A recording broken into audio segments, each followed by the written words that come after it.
The video you're about to see might have to do with music theory. Don't worry, it's way simpler than you think, I promise you. Let me prove it to you with my free Music Theory DNA course, which is going to put you on the right path to learning those hard to understand concepts in a super easy and healthy way. Check out guitarinfusion.com, enter your best email address. I'll be sending you that free course right away.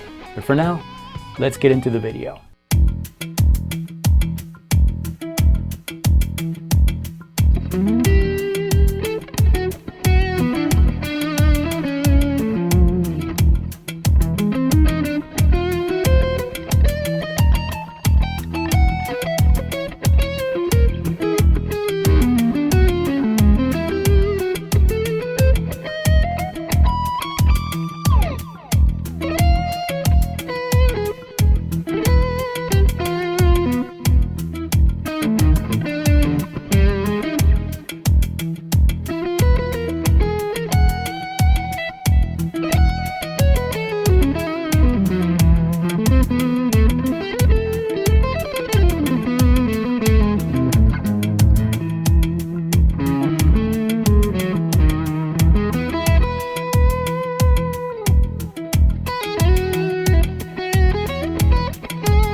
Hello.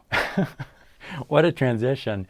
This was not necessarily something beautiful and heartwarming, but it is very beneficial for my phrasing, and that exercise is something that we're going to talk about today. It's going to boost your confidence. It's going to help you in your phrasing when you're playing over something melodic and when you're writing something with purpose, which is not what we did here. Yet this exercise had a wonderful purpose. We're going to get deep into that. Grab your guitar. We're going to get started right after this.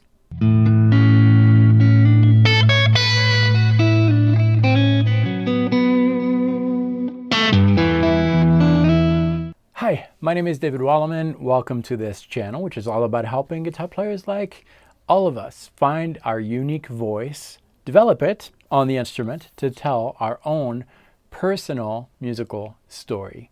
And today is all about phrasing, something that we often forget, and really the one thing that makes the difference between a guitar player that people are going to remember, someone who is unique, who really expresses his ideas, and a guitar player who plays well but doesn't necessarily bring into the music his own personality, his own sense of storytelling, which I'm passionate about.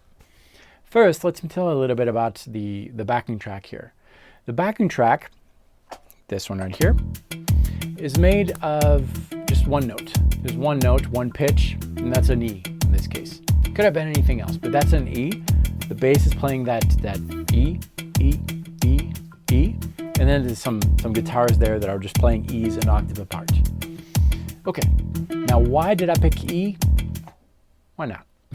I picked anything I wanted, but I picked only one note because in essence, if you're playing a note, just a single note on whatever, the guitar this time, if I play a note here, that note is really nothing because there's no context. Now, if I play that note in relation to something else, that note will become something. So if I play this over that backing track, well, that note now is, in this case, a major third, because that note became something according to what was heard in the back. And in this case, there's only one note that is heard in the back. So it's really easy to understand that one note is only one thing because there's only one thing heard in the back. Now, if we heard a chord in the back, well, that note that I was playing is no longer placed in relation to only one thing, but multiple things. So that note is multiple things at the same time. That's why I'm picking this type of track with just one note, because it's simpler that way. It's simpler, and also there is no way that note could clash harmonically with what's going on in the back. Because in music, what you want to do is respect the elements, and we covered that in the past. If you have a chord that is a major chord, for example, and you were to play a third of that chord, that third needs to respect the element given by the chord. So you need to have a major third, because a major chord is made of a major third. Now when I say you have to, you really don't. You can do whatever you want in music, but if you want to be pleasing to most people, you need to respect the elements. Back to our track, there's only one note, which means that there's really no elements to respect. That note gives you the foundation, and anything you play will be placed in relation to that something. So back to our note. I picked this note, for example, over this. That is a major third. I can't do that because there are no thirds heard in this. There's only one note. I could have picked a minor third too. That works, right? It doesn't clash. Okay, any of these notes can become something. This note is something. What is that? That's a minor sixth. There's nothing that tells me that I can't play a minor sixth over this, because the sixth is not given. I could play a major sixth, play a minor seventh, a major seventh. All that to say I could play anything I want. And not only single notes, but also chords over this backing track. Let's give it a try.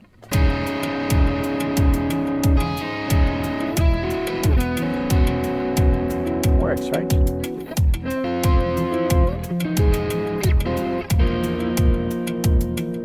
If I stay on that chord enough, it's going to become something in relation to that.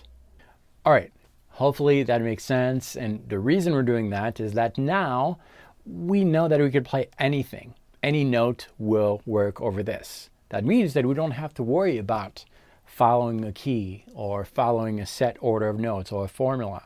It doesn't matter.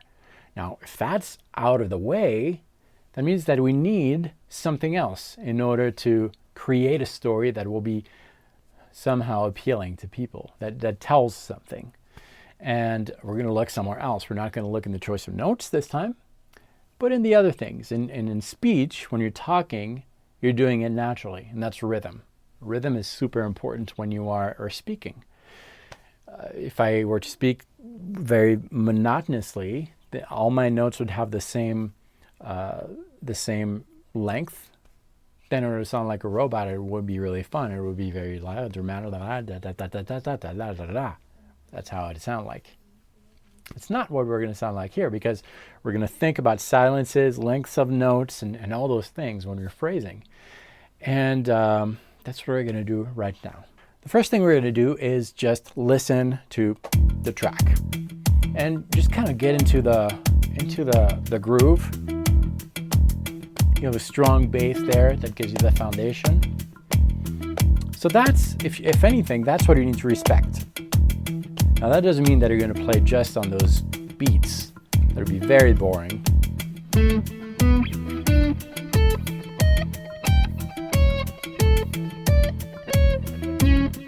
Kind of cool, but not very lively. But we're still going to use that as our basis.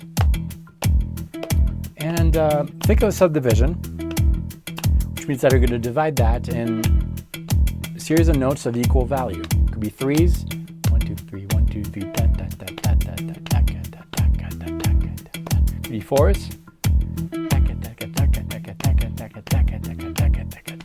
whatever you want. It could be fours and threes, whatever you're comfortable with. Now that doesn't mean that everything you play will be on those subdivisions, but it means that when you hit a note, when you play a note, it needs to fall on one of those subdivisions that you have in the back of your mind. So let's phrase with fours. So fours, so you divide that in fours.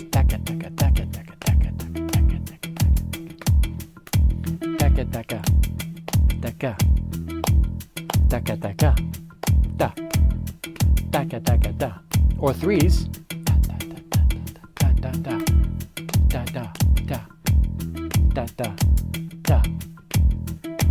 or threes and fours,